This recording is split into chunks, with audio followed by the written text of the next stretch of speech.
Hi, so welcome to this episode of History Hunters. I'm at Mountain View Cemetery in Reno, Nevada, and I've never encountered this situation before where I wanted to visit a celebrity's grave, but the sprinklers were on. I have no idea how long it's going to take to be able to get in there without getting peppered by water. I've already been hit, back of my head's wet. Went in there to verify that that was the grave of Dawn Wells, who played Mary Ann Summers in Gilligan's Island. And I grew up with the Gilligans Island, and I'm sure that many of you grew up watching Gilligan's Island as well. Even though it only ran for 3 seasons, it still runs in syndication today. It was an amazing series, very corny. You look very different. Yeah, and I feel different. And you gotta be a skipper, you gotta look like a... Full head! Hoot! Mary Ann, how'd I do? Mary Ann. Okay, Gilligan. Huh? Now, take over. Mary. And I actually got to speak to Dawn Wells one time as a reporter in California. She was promoting some kind of candy bar, and I can't remember what it was. I think it was in the 1990s. They said if you would like an interview with Dawn Wells, that she would give you a call. And we spoke for about 15, 20 minutes. She was a very splendid, wonderful person on the phone. She seemed very much like Mary Ann does, you know, on the TV series. Very warm, friendly, the very Kansas farm girl demeanor that she portrayed. Dawn Wells was born in Reno. She went away to school and she came back. She tried out for the beauty pageant, Miss Nevada. She became Miss Nevada in 1959. She also represented her state of Nevada in 1960. The following year, she didn't make it to Miss America, but it launched her TV and movie acting career. She actually appeared in episodes of Bonanza prior to being tapped, I believe it was in 1964, to become Mary Ann, one of the 7 stranded crew members on the Gilligans Island. She's buried right over there behind that bush. And like I said, I've already been over there. I've been nailed by that sprinkler over there, side of the head. These are going, and it's hitting her headstone.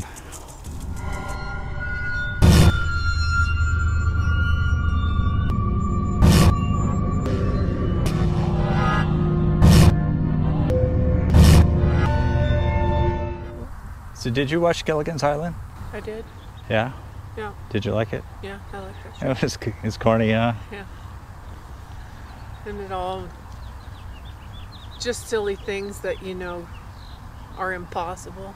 And the fact that they never could get off the island. But they lived this luxurious life of magic stuff just showed up for them to live and eat and yeah. Menace her, boy.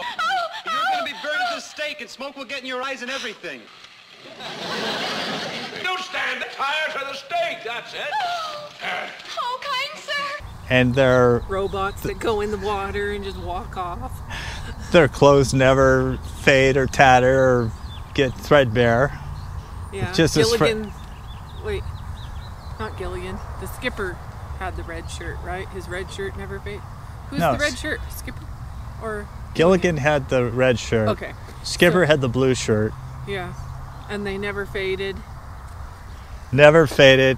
The Howells brought just about everything they had with them as far as their wardrobe. know, Brought all their cash with them too, I think. Yeah, they needed money. Do you remember the time that Mary Ann and Ginger and Mrs. Howell, they did a music act as well on stage? It was real stupid. I didn't watch. I don't remember that, but Well, see, I watched probably every episode over and over and over. I could have likely have seen all the episodes, but I don't remember it because it's been so long since I've watched. But obviously, the times that I watched it, they were reruns. Right. Well, they were reruns when I watched them too. So while I'm waiting for the sprinklers behind me to complete their cycle, however long that's going to be, I want to talk a little bit about Dawn Wells' career. She appeared on Bonanza, The Invaders, The FBI, Return to Boggy Creek, Vegas, The Love Boat, Fantasy Island. She also appeared in an episode of Matt Houston with Lee Horsley, Herman's Head, 3 Sisters, Pastor Greg. She also appeared in an episode of Roseanne and Heaven's Waiting Room. She also had a long and successful stage career, including a stint in Steel Magnolias as well. A lot of you probably don't know that her ex-husband Larry Rosen died in September of 2020 also And he was also a producer of The Partridge Family, and that's one of the programs that I watched. It was one of the staples of TV that I watched growing up in the 70s. I just got hit by the water again. It was Partridge Family, Brady Bunch, and Gilligan's Island. I mean, I watched those shows until I was almost sick of them. I could memorize the lines. Remember the robot that ended up on the island? And it was sent away. The professor was going to program it to walk all the way to Hawaii. When it got there, it was going to provide the message that there were stranded people on this island and they needed to be rescued. Gilligan left his rabbit's foot inside the robot and it malfunctioned the message. And of course, they never got off the island. It's almost impossible to see her grave from the street because there's a bush in front of it that was probably planted for her mom. She's buried right next to her mother, devoted mother, Evelyn G. Wells, who lived from 1911 to 2004. And it looks like Dawn herself crafted this message for her mom. God bless you, I love you, Mama. There's pictures of her. I did not know this, that they shared the same birthday, October 18th. The mother, Evelyn Wells, was born October 18th, 1911, and daughter was born in 1938. So Mom would have been 27 years old. They also died the same month. Must have had a kinship together. And there is the grave marker picture of Evelyn with her daughter, famous daughter, Dawn Wells. And as you look over here at this picture of Mama on the left, looks a lot like Dawn Wells as an adult. And that's Dawn Wells there on the right. Cute little girl, baby teeth. Somebody left a tiara right here. And somebody has left a lot of change here. I have been nailed, I don't know how many times, by this stupid sprinkler behind me. And apparently it has no signs of stopping. We had to put this ice chest here to block the sprinkler from hitting me while I videotape.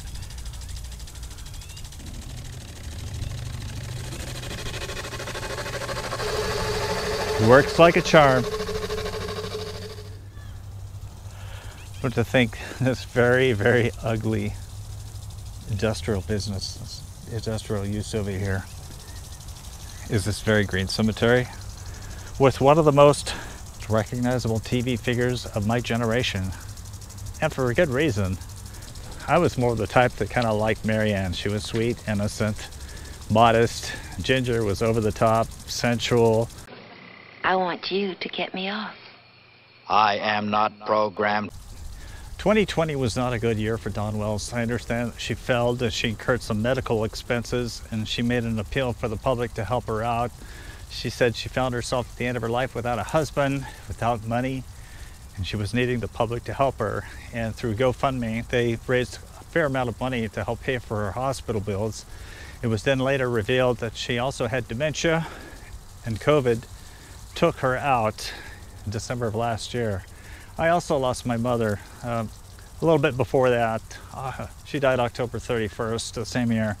My mom didn't have COVID, but dementia finally took its toll on her, and I believe she also had a stroke. I'm sure she was very proud of her daughter, very much to be proud of Dawn Wells. It's coming back. Dodging the sprinklers. Wait. Go. All right, well, the sprinklers have not let up, and they're not going to let up, apparently. So we're going to go over and find a grave of somebody who had some historical significance in Nevada history as well as the United States. You enjoy. You never knew that visiting Dawn's grave would be so refreshing.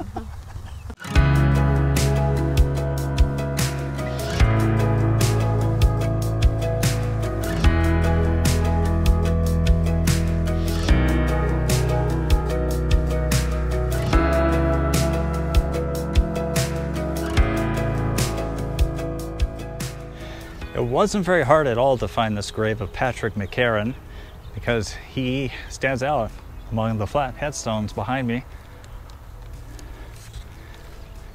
Anybody who's flown into the Las Vegas airport knows that they were flying into the McCarran airport, but I understand that because of political correctness, his name's been removed, and it's in the process of being named the Harry Reid Airport.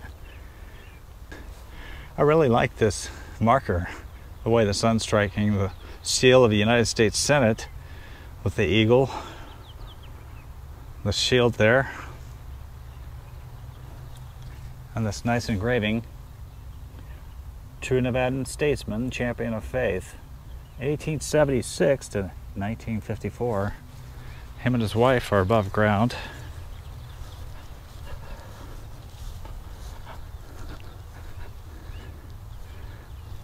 This side details Harriet Weeks McCarran, 1882 to 1963.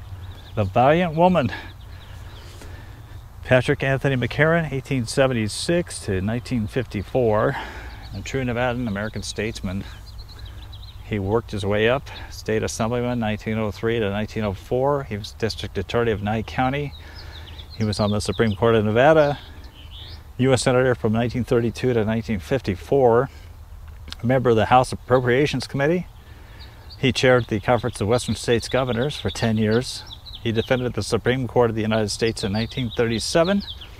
He authored the first separate Air Force Law Act in 1933, the Civil Aeronautics Act of 1939, the Silver Purchase Acts of 1939 and 46, the Federal Airport Act of 1945, Administrative Procedures Act 1946, Internal Security Act 1951, and Immigration and Nationality Act of 1952. Now, earlier, Sarah wanted to know if he's buried above ground, and I said yes, because this right here would indicate it's some kind of ventilation hole for the bodies inside. He last saw the light of day when Eisenhower was president. McCarran is probably remembered as one of the few Democrats who opposed Franklin Roosevelt and reject the entire New Deal that he proposed. In addition, he was a proponent of the aviation industry. He was co-sponsor of the Civil Aeronautics Act of 1938 and the Federal Airport Act of 1945. He was also a proponent of establishing the United States Air Force, separate from the Army Air Force. His strident anti-communism matched that of Joseph McCarthy and reached levels of conspiracy theories. Harold Ickes described McCarran as easygoing old shoe Pat in a column criticizing McCarran as a tool of the oil companies. There is a postcard today of McCarran at the dedication ceremony for the original McCarran Field, which is now Nellis Air Force Base. Patrick, What's the years on that? this 1924. So I did my best to pull the grass and everything away because this headstone is a little slanted downward and it's filling up with debris. This is the father of the senator, lived from 1833 to 1924, Patrick McCarran, probably an Irish immigrant based on the date and the last name. So here's the grave of Margaret McCarran, who's the senator's mother. Looks like she got to see her son become a U.S. senator. 1935 she died. So he had been elected senator in 1932.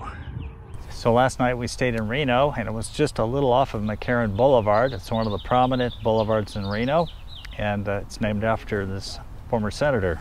I've been a fan of the History Channel's TV show Pawn Stars and appeared in 2 episodes myself, the first time in 2014 and the second time in 2017.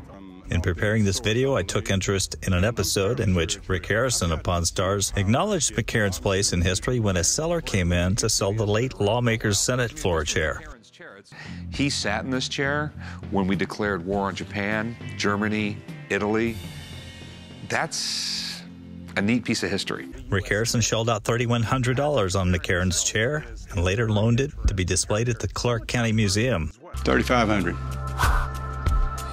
I'll go $3,100 and not a penny more.